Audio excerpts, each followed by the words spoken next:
मैं भी मौजूद हूँ सीवान जिले के महाराजगंज थाना क्षेत्र के एक मोहन बाजार स्थित एक कोचिंग सेंटर एनके सर का चलता है वहाँ पे।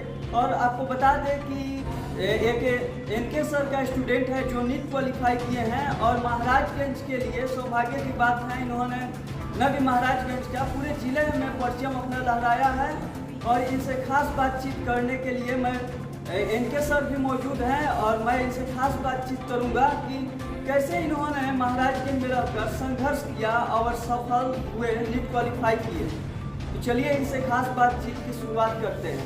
नीट क्वालिफाई करने के लिए सबसे पहले आपको बहुत बहुत शुभकामनाएं। बहुत बहुत धन्यवाद आपका।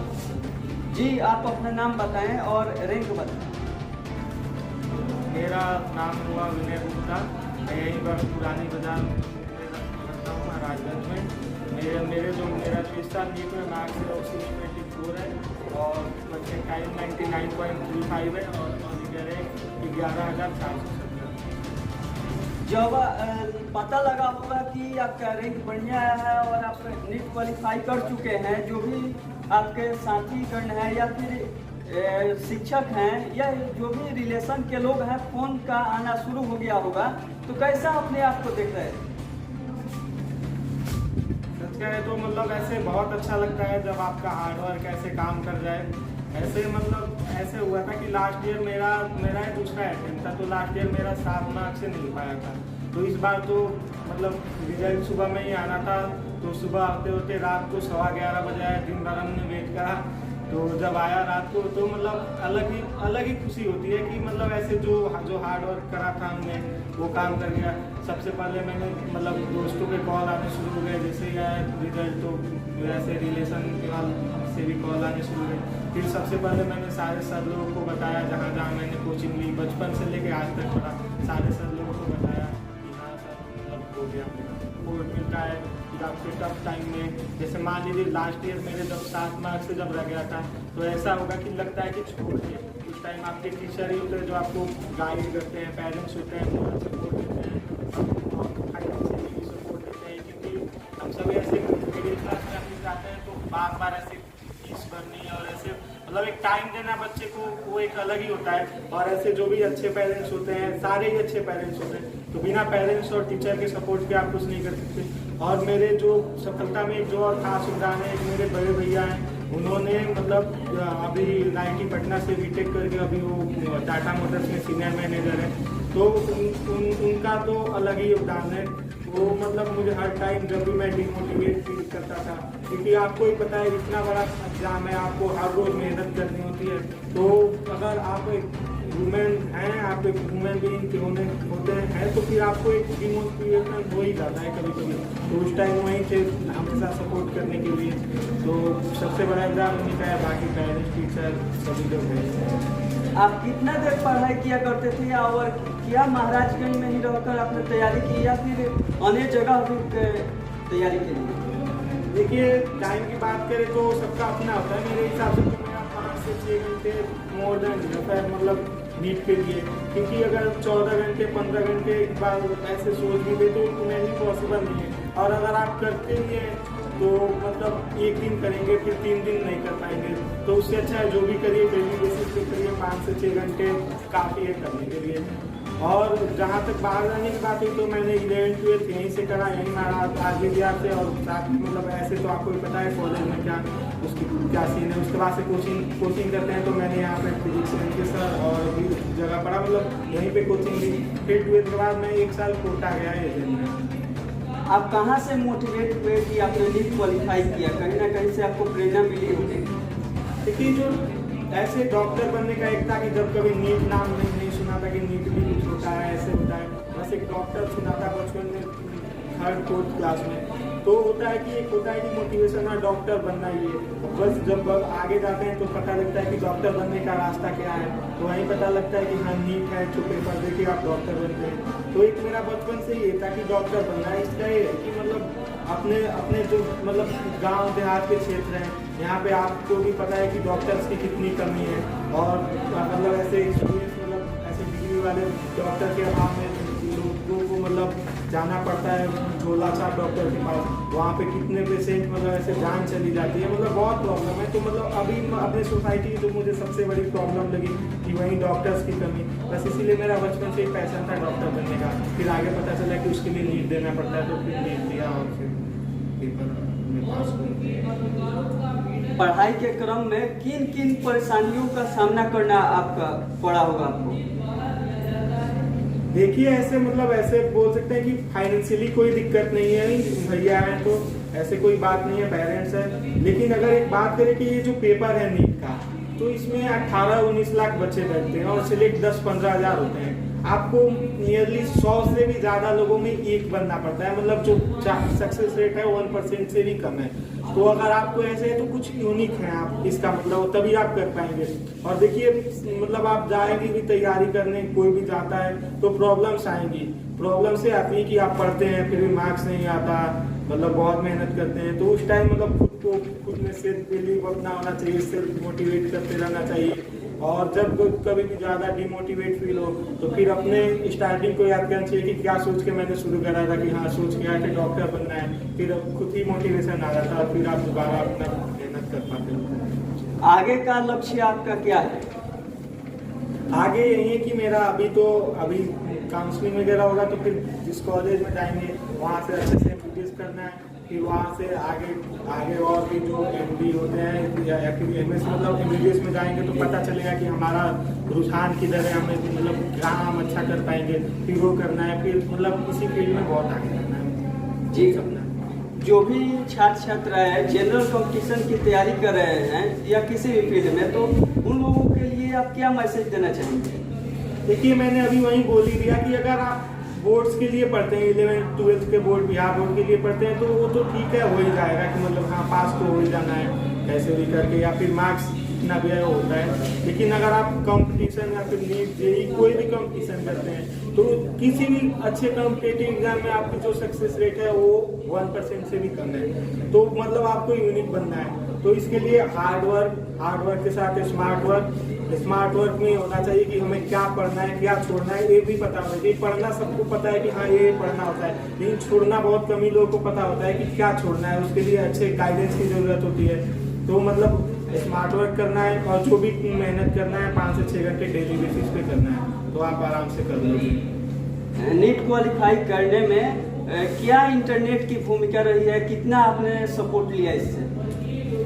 देखिए इंटरनेट की तो है कि अगर आप ऑफलाइन करने जाते हो तब तो आप अभी के टाइम में वहाँ पे जाते हो ऑफलाइन करने तो फोन छोड़ ही दो, ये भी यहाँ भी पढ़ते हो, अगर ऑफलाइन कहीं भी पढ़ रहे हैं आप तो फोन छोड़ ही दो, क्योंकि आपको भी पता है कि फोन में जितनी अच्छी बातें हैं उतनी टाइम पास करने के लिए भी काफ़ी होता है कि जो हमें डिस्ट्रैक्ट कर सकती है हमारे रास्ते से।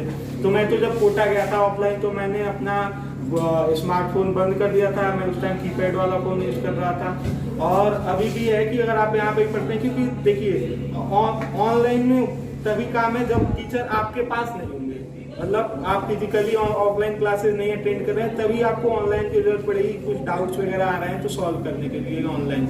लेकिन अगर आप मेरा ये मानना है कि अगर आप ऑफलाइन कर रहे हैं तो आपकी कोई नीड नहीं है खास करके मोबाइल की, आराम से आप टीचर से हेल्प ले सकते हैं। और हाँ अगर ऑनलाइन कर सकते हैं तो मेरे साथ ये हुआ कि मैं जब कोटा गया तो अभी 8-10 महीने हुए थे गया, कि पेपर होने में भी काफ़ी टाइम था, तब तक कोविड आ गया तो फिर मुझे घर आना पड़ा, तो उस टाइम तो मेरा सारा ऑनलाइन ही चला फोन से। तो ऑनलाइन आज के टाइम में बहुत इंपॉर्टेंट भी है अगर आप ऑनलाइन ही डिपेंड है तो, लेकिन अगर ऑफलाइन कर रहे हैं तो फिर कोई खास नीड नहीं है। मेरे साथ ये हुआ कि कोविड आ गया तो फिर ऑनलाइन का हेल्प लेना पड़ा। जैसा कि इन्होंने अपनी बात रखी और इन्होंने हमारे चैनल में आकर लोगों से बताया सफलता का राज, और हमारे साथ अभी मौजूद हैं इनके सर भी मौजूद हैं।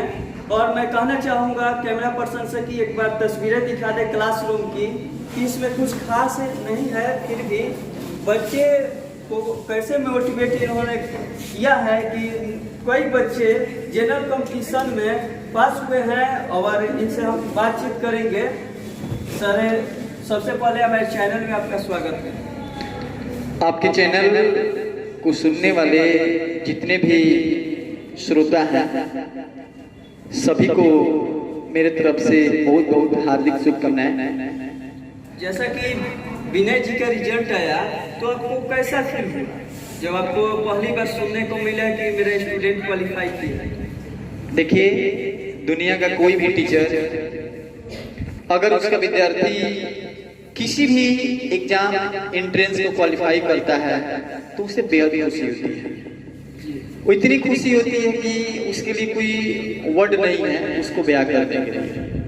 आपने सम्मानित किया जी, तो इससे बहुत सारे बच्चे को प्रेरणा मिली होगी। आपने सम्मानित किया, उनको भी लगता होगा कि ऐसा हम भी करके दिखाएं कि सर हमें पुनः बुलाकर और सम्मानित करें। बिल्कुल। मैं तो ये सभी विद्यार्थियों से ये कहना चाहता हूँ कि आप चाहे कहीं भी पढ़ते हैं, पटना, कोटा, दिल्ली, महाराजगंज, चाहे कहीं भी, आपकी सफलता तो आपकी जुनून ही दिला सकती है। यदि आपके दिलो दिमाग में यदि जुनून हमेशा मुझे करना है, मुझे आप एज यू लाइक, आपका फील्ड क्या है, आप किस फील्ड में जाना चाहते हैं, ये तो आप पसंद करते हैं। लेकिन आप यदि किसी फील्ड को सिलेक्ट करके और उसको ढंग से प्रिपरेशन करते हैं, हार्ड वर्क करते हैं, स्मार्ट वर्क करते हैं, अपने सीनियर से मोटिवेट होते हैं, कुछ आइडिया लेते हैं और एक एक पहलू पर, क्योंकि राइटरों ने लिखा है, कभी कभी होता क्या है कि कुछ लोग किसी एग्जाम में सफल नहीं हुए तो वो थोड़ा सैड हो जाते हैं, उदास हो जाते हैं कि भाई हम सफल नहीं हुए, ऐसा हम सफल होंगे कि नहीं होंगे। तो उन लोगों के लिए मेरा ये संदेश है कि सफलता तो आपकी 110% मिलेगी, बशर्ते कि मेहनत आपको ईमानदारी से करना होगा। और कहां कहां आपने मिस्टेक किया, रघुवंश राय बच्चन ने एक बात लिखा था कि असफलता एक चुनौती है, इसे स्वीकार कर। यानी कोई भी बंदा अगर असफल हो गया है तो पहले तो उसे ये मानना पड़ेगा कि हम असफल हैं। असफलता एक चुनौती है, इसे स्वीकार करो और क्या कमी रह गई देखो और सुधार करो। जब तक कुछ मिले नहीं, नींद चैन को त्यागो तुम और संघर्ष के मैदान छोड़ के न भागो तुम, क्योंकि कुछ किए बिना जय जयकार नहीं होती और कोशिश करने वालों की कभी हार नहीं होती। तो ये कहने का मतलब ये है कि कोशिश करेंगे तो आप दुनिया का कोई भी एंट्रेंस निकाल सकते हैं। मेहनत ईमानदारी से होनी चाहिए और कभी भी यदि आपके साथ कुछ समस्याएं उत्पन्न होती है तो समस्या से आप घबराइए मत। समस्या और दुख तकलीफ ये जीवन का पार्ट है, इससे कोई भाग के जाएगा तो जाएगा। इसलिए आप समस्या में थोड़ा कूल रहिए, थोड़ा शांत रहिए और डिसीजन थोड़ा सोच समझ के आगे के लीजिए, आप उसमें सफल जरूर होंगे। ये सबसे बड़ी विशेषता है। चाहे कोई भी, अभी तनिष्का जो है वो नीट टॉपर, मेरी तरफ से उसको भी बहुत सारी शुभकामनाएं कि उसकी मेहनत मुझे भी बहुत सारी प्रेरणा देती है और मुझे ही नहीं बल्कि सारे विद्यार्थियों को ये प्रेरणा देती है।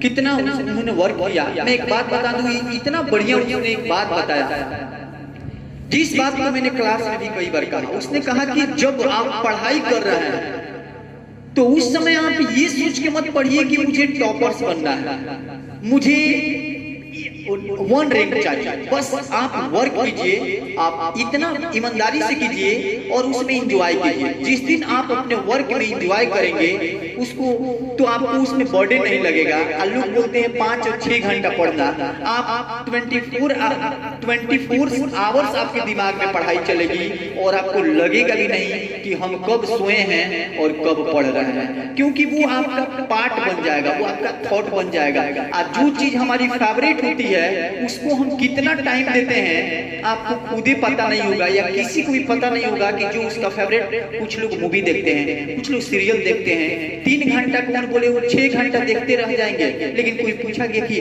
तुम कब से देख रहे हो, बोले अभी तो शुरू किए हैं देखना, अभी तो 10 मिनट भी नहीं हुआ, अभी एक भी खत्म नहीं हुआ। तो वहां से एक बात हमें सीखने वाली है कि उस तरीका से यदि आपका एजुकेशन हो जाए कि लोग बोले कि आपने 6 घंटा पढ़ लिया और आप बोलते हैं कि 6 घंटा अभी कहाँ हुआ, अभी तो हम बस 10-20 मिनट से बैठे हैं पढ़ने के लिए। यदि ऐसी प्रेरणा, ऐसी चीजें और आपके दिलो दिमाग में आ रही है तो सोच लीजिए कि ये पॉजिटिव इन्फॉर्मेशन है और वो पॉजिटिव इन्फॉर्मेशन यदि आपके साथ बना रहा तो वो आपको सफल 110% बनाएगा, ये मेरा दावा है।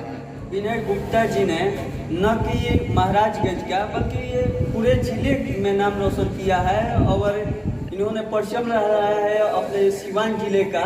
कैसा फील कर रहे हैं अपने आप को? मैं तो ये चीज मैं जब पढ़ा रहा था 2019 का बैच, तो उस समय हुआ क्या था कि ये थे और एक मेरा और विद्यार्थी था जिसका नाम था आजाद, जो दोनों में जो जुनून था वो कुछ गजब का जुनून था। एक एयरफोर्स 20 में 7 जुलाई को ज्वाइन किया और इन्होंने लगा मेहनत किया तो इन्होंने नेट क्वालिफाई किया। मैं बता देना चाहता हूं कि दुनिया का कोई भी स्टूडेंट से पक्का इरादा कर दिया है कि मुझे इस एंट्रेंस को क्वालिफाई करना है, मुझे निकलना है, मुझे सफल होना है, तो वो सफल 110% होगा।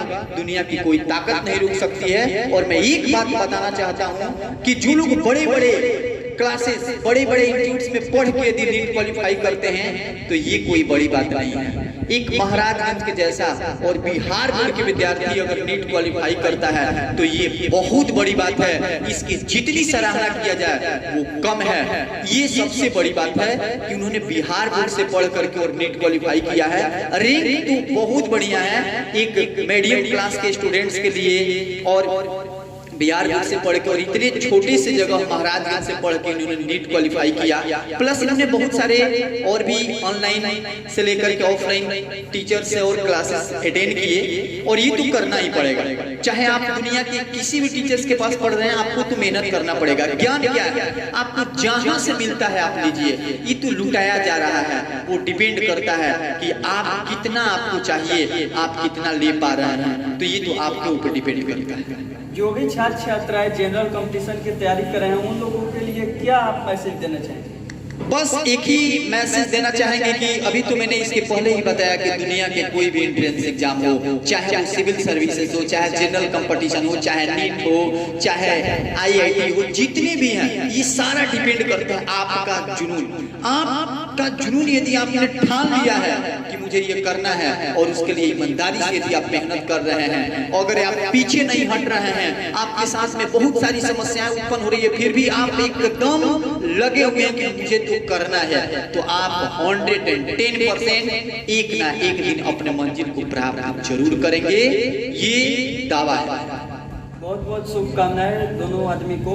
आपने हमारे चैनल में आकर अपना बेशकीमती समय दिया, इसके लिए आपको बहुत बहुत धन्यवाद। मेरे को धन्यवाद और आपको भी बहुत मतलब बहुत धन्यवाद, क्योंकि देखिए बहुत सारे चैनल वाले लेकिन कुछ ऐसी चीजों पे लोगों की नजर नहीं होती। लेकिन जितने भी मार्केट की पॉजिटिव इंफॉर्मेशन है ये अधिक से अधिक स्टूडेंट्स और लोगों के पास पहुंचे, इसके लिए आपका हमेशा प्रयास आप करते हैं और ये प्रयास आपका सराहनीय है। इसकी जितनी सराहना की जाए बहुत कम है, ठीक है। और मैं सारे विद्यार्थी से चाहूंगा कि इतना मेहनत कीजिए कि नेक्स्ट टाइम आप जिस फील्ड में जाना चाहते हैं उस फील्ड में अपना एकदम नंबर 1 रैंक लाइए। खूब मेहनत कीजिए, ईमानदारी से कीजिए और जरूर सफल होइएगा एकदम ईमानदारी से यदि मेहनत हुआ तो। बस मैं यही कहता हूँ।